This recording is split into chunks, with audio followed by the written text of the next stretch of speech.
بہادر ضمیر جن کا کردار امان اللہ خان اور دوسری ان کے ساتھ ان کی اپنی اہلیہ ان کی اپنی شریک حیات سجل علی ہیں، جن کا کردار نور العین اینا کا ہے۔ جی ہاں، احد اور سجل علی کی شادی ابھی حالیہ دنوں میں ہی ہوئی۔ سجل اور احد کا ایک ڈرامہ بہت مشہور ہوا جہاں سے ان دونوں کا حقیقی سفر بھی شروع ہوا اور یوں ان کی شادی مارچ 2020 میں ہوئی۔ سجل علی کی اگر پرسنل لائف دیکھی جائے تو ان کی ایک بہن صبور علی ہے جو ایک اداکارہ ہیں۔ ان کی والدہ 2017 میں کینسر کی وجہ سے اس دنیا سے چل بسیں۔ سجل علی دیکھنے میں نہایت چھوٹی عمر کی لگتی ہیں پر ایسا نہیں ہے۔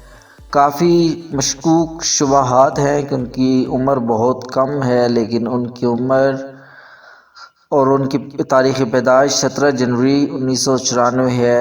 سجل علی کا تعلق پنجاب لاہور سے ہے۔ سجل علی کی شوبز میں انٹری 2009 میں ہوئی۔ جیو ٹی وی کے مزاحیہ ڈرامے نادانیہ میں ہوئی۔ پہلی ہی ایپیسوڈ میں اتنی کمال کی انٹری ماری کہ شوبز میں اپنا سکہ منوا لیا۔ اب ڈرامے کی کہانی کی طرف چلتے ہیں۔ اس ڈرامے میں بہت سے مایہ ناز اداکار ہیں۔ اس کہانی میں میر فاروق یعنی عدنان صدیقی نے احد ضمیر امان اللہ کے والدین کو اس وقت قتل کر دیا جب امان اللہ صرف 11 سال کا تھا۔ امان کے اہل خانہ کے قتل کے بعد امان اللہ اپنے چچا کے پاس برطانیہ چلا گیا۔ امان اللہ کے ساتھ جو زیادتی ہوئی اس کا ذمہ دار میر فاروق کو ٹھہراتا ہے اور بدلے کی آگ بھڑک رہی ہوتی ہے۔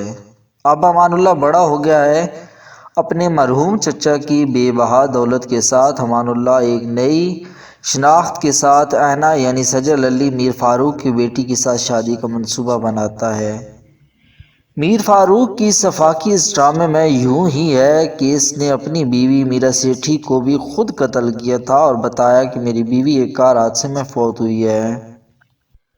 اگرچہ میر فاروق اپنے آپ کو ایک اچھا باپ ظاہر کرتا ہے کیونکہ اہلیہ کے وفات کے بعد شادی نہیں کی، لیکن اس نے اپنی سابقہ پی اے ساحرہ سے 7 سال تک خفیہ طور پر شادی کی، جبکہ اس بات کا علم امان اللہ کو ہو چکا ہوتا ہے۔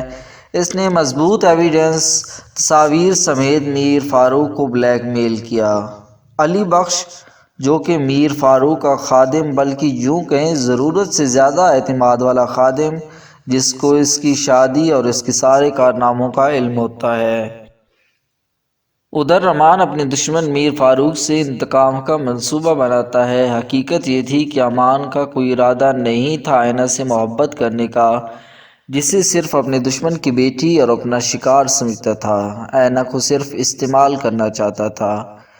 اینا کو ایک بار معلوم بھی ہو جاتا ہے کہ یہ صرف مجھے استعمال کرنے کی کوشش ہے، لیکن وہ اپنے پیار اور اپنی محبت پر قائم رہتی ہے۔ اینا اور امان اللہ کی شادی ہلچل میں ہوئی اور جب بھی امان میر بخش یا میر فاروق کا نام سنتا تو مشتعل ہو جاتا اور اینا سے بدسلوکی کرتا اور بہانے سے اس ٹاپک کو کہیں اور موڑ دیتا۔ ایک رات امان خود کو زخمی کرتا ہے۔ اینا مدد کو آئی۔ غصے میں امان اللہ اعلان کرتا ہے کہ یہ خون میرے ماں باپ کے خون کے مقابلے میں کچھ بھی نہیں۔ اینا الجھن میں پڑ گئی، بار بار اصرار کرتی رہی کہ مجھے بتاؤ کیا بات ہے، لیکن امان نے اس موضوع کو چھوڑ دیا۔ اینا اور امان اللہ اپنی شادی کی پہلی رات کے لیے چلے جاتے ہیں امان اللہ کے بچپن کا گھر جو کہ اس نے اپنے ایک دوست کے نام پر لیا تھا، وہاں لے گیا۔ وہاں جاتے ہوئے اینا واضح طور پر تکلیف دہ اور محسوس کرتی ہے کہ وہ اس جگہ کو پہچانتی ہے، کیونکہ اسے یقین ہے کہ اس جگہ سے یادیں اچھی وابستہ نہیں ہیں۔ میر فاروق کے گھر کی ایک اور ملازمہ نرگس بوا بھی ساری کہانی جانتی ہیں کیونکہ اینا کی پرورش نرگس بوا ہی کرتی ہیں۔ نرگس بوا اس وقت اپنا عہدہ اور اپنی ملازمت چھوڑ دیتی ہے اور فرحانہ جو اینا کی خالہ ہے نرگس بوا سے رابطہ کرنے کی کوشش کرتی ہے، لیکن میر فاروق کو اس بات کا پتہ چلتا ہے۔ میر فاروق نے اینا اور فرحانہ کے مابین رابطے کو ختم کرنے کا سوچتا ہے اور اینا کو اپنی خالہ کے خلاف اکسانے لگ جاتا ہے۔ اینا اور امان اسی گھر میں رہتے ہیں۔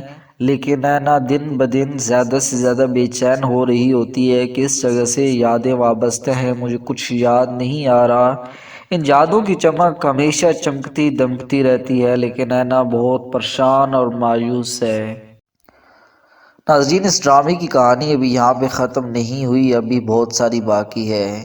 انشاءاللہ اگلی ویڈیو میں اس ڈرامے کی تمام کہانی پیش کی جائے گی۔ اگر آپ اس چینل پہ نیو ہیں تو چینل کو سبسکرائب کریں اور بیل کا بٹن لازمی دبائیں تاکہ نیکسٹ آنے والی ویڈیوز کی نوٹیفیکیشن آپ کو لازمی ملتے رہیں۔